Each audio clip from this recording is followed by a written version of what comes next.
మీ ఆనందము ఎక్కడిది? What is the source of your Joy?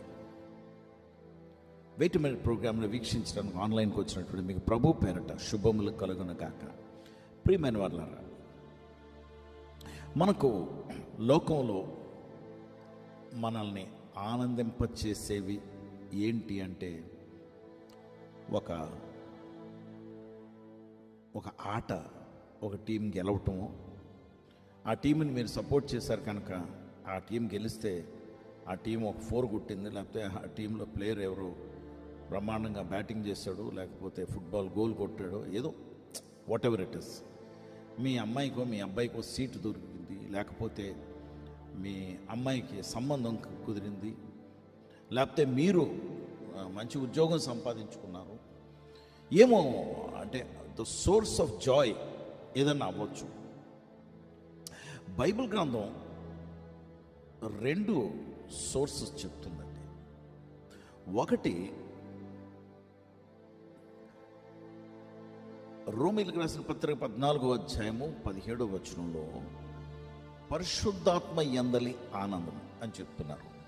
అంటే పరిశుద్ధాత్మతో నింపబడితే గొప్ప ఆనందం.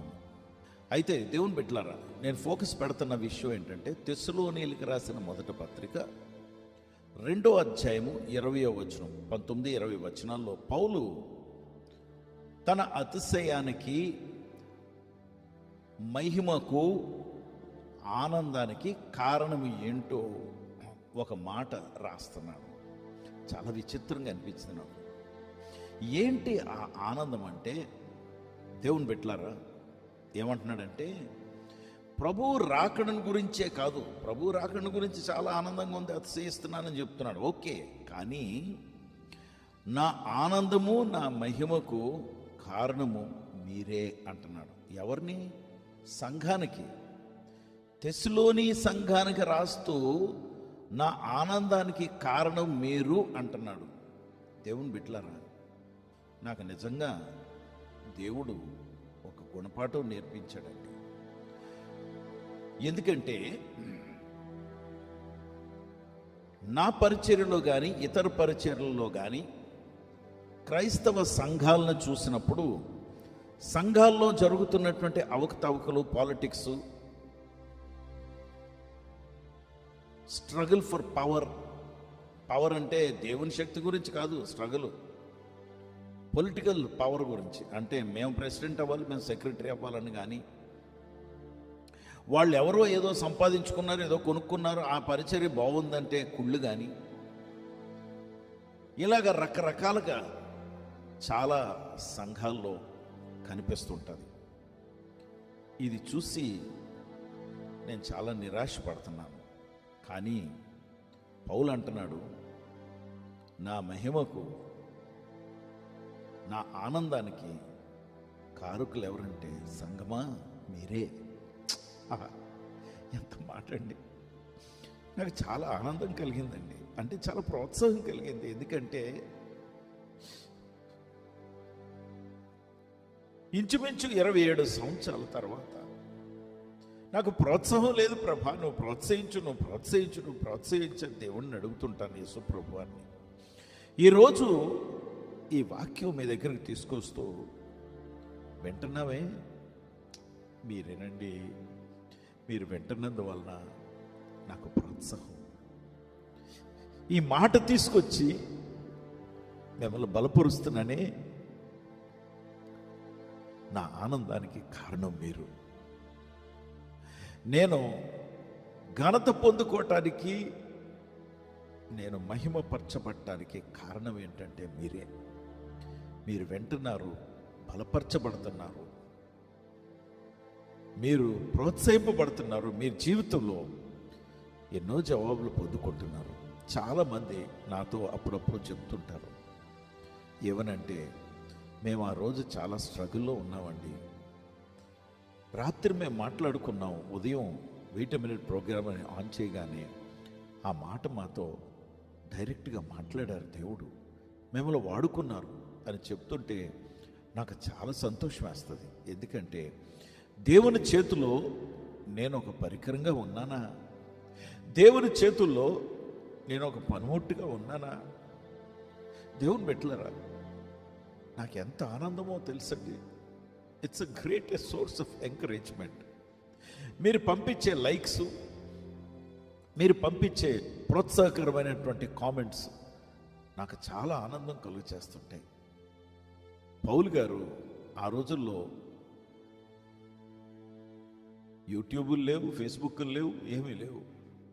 కానీ తను వింటున్నటువంటి సాక్ష్యాలను బట్టి, సంఘాన్ని బట్టి నేను చాలా ఆనందిస్తున్నానని చెప్తున్నాడు. దేవుని బిడ్డ, చేతులు జోడించి నమస్కరించి మీకు అందరికీ కూడా ప్రభు పేరట వందనాలు చెల్లిస్తున్నాను.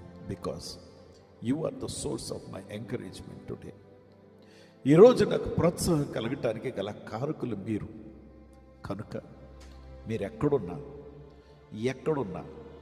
వీక్షిస్తున్నందుకు కానీ, వింటున్నందుకు కానీ, మీరు ఈ పరిచర్యలో పాలుపంపులు పొందుతున్నందుకు కానీ నాకు చాలా ఆనందము, చాలా ప్రోత్సాహం.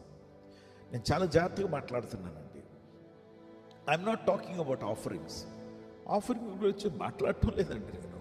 No no no no that's besides the point. ఎందుకంటే మీరు కానుకలు ఏమన్నా ఇస్తే నాకు కాదు కదా, దేవుడికి ఇస్తున్నారు. మీరు వెళ్ళే సంఘాలకు ఇవ్వచ్చు. మీరు ఎక్కడికి వెళ్తున్నారో అక్కడ నమ్మకంగా ఉండండి. కానీ నా ప్రోత్సాహం మీరు వింటున్నారే, బలం పొందుతున్నారే, ఆత్మీయంగా ఎదుగుతున్నారే, అది నా ప్రోత్సాహం. Thank you. నేను ప్రభువుని ఘనపరుస్తున్నాను. ఎందుకంటే ఆయన చేతుల్లో ఒక పనిముట్టుగా నేను ఉన్నాను. ఆ పనిముట్టుగా ఉండటం నాకు ఎంతో గొప్ప భాగ్యం. అందుకే ఒక్క మాట నేను చెప్పి ప్రార్థన చేస్తాను ఈరోజు. ఏంటంటే, యోహాను సువార్తలో ఒక దగ్గర బాప్తిస్మం ఇచ్చే యోహాన్ అంటాడు, తన సంతోషమట ఆ విడిది గదిలోకి పెండ్లి కుమార్తె వెళ్ళిన తర్వాత పెండ్లి కుమారుడు స్వరం విని తను ఆనందిస్తున్నాడట. దేవుని బిడ్డలారా, ఆ గదిలో పెండ్లి కుమార్తెగా భాగంగా, లేకపోతే పెండ్లి కుమార్తెలో భాగంగా, సంఘంలో భాగంగా నేను ఉన్నాను కనుక సంతోషం అంటం లేదు. తన బయట ఉండి నేను సంఘాన్ని కట్టాను, యేసు ప్రభు వారికి అప్పచెప్పాను, యేసు ప్రభు వారు ఈ సంఘాన్ని తీసుకుని ఆయన ముఖ్యమైనటువంటి మేడగదిలోకి, ఆయన సిద్ధపరిచినటువంటి స్థలములకు తీసుకువెళ్ళారే, అది నా సంతోషం అంటున్నాను. ఈరోజు ఉదయం దేవుని బిడ్డలారా, నా సంతోషం కూడా అదే. నేను ఆయన చేతుల్లో ఒక పనిముట్టుగా వాడబట్టు. It's a great honour and privilege. మీకు పరిచర్య చేయటానికి దేవుడు నాకు ఇచ్చిన అవకాశమును బట్టి నేను ఎంతో కన్నీటితో ఇవి ఆనంద బాష్పాలండి. ఎస్, దుఃఖంతో ఈ కన్నీళ్ళు కారుస్తూ ఈ ఆనందాన్ని వ్యక్తపరుస్తున్నాను. Thank you so much. పరిశుద్ధుడా ప్రభా, మీకు వందనాలు, స్తోత్రాలు. నీ బిడ్డలను నాయన నాకు ఇచ్చి మీరు నన్ను ప్రోత్సహిస్తున్నందుకు వందనాలు ప్రభా. ఇది చాలా విచిత్రమైనటువంటి ఆనందము. ఎస్, నేను సంఘంలో ఉన్నానే, అందుకే నేను ఎంత ఆనందిస్తున్నానన్న భావం వారికి కూడా కలుగు చేయమని, ఈ సంఘాన్ని బట్టి మాకు ఆనందమని, ఈ పరిచయని బట్టి మాకు ఆనందమని నీ బిడ్డలకి సంతోషం దయచేయండి, ఆనందం దయచేయండి. అలాగే నాకు ఇచ్చినటువంటి ఆనందం బట్టి కృతజ్ఞతలు చెల్లిస్తూ మీ పాదముల దగ్గరికి వచ్చి మీకు లెక్కలేని స్తుతులు, స్తోత్రాలు చెల్లిస్తూ, ఎంత గొప్ప ధన్యత, ఎంత గొప్ప భాగ్యం ఇచ్చావు ప్రభా. నీకే స్తుతులు, స్తోత్రాలు, వందనాలు చెల్లిస్తూ యేసు నామములో ప్రార్థించి వేడుకొంచున్నాం తండ్రి. ఆమేన్.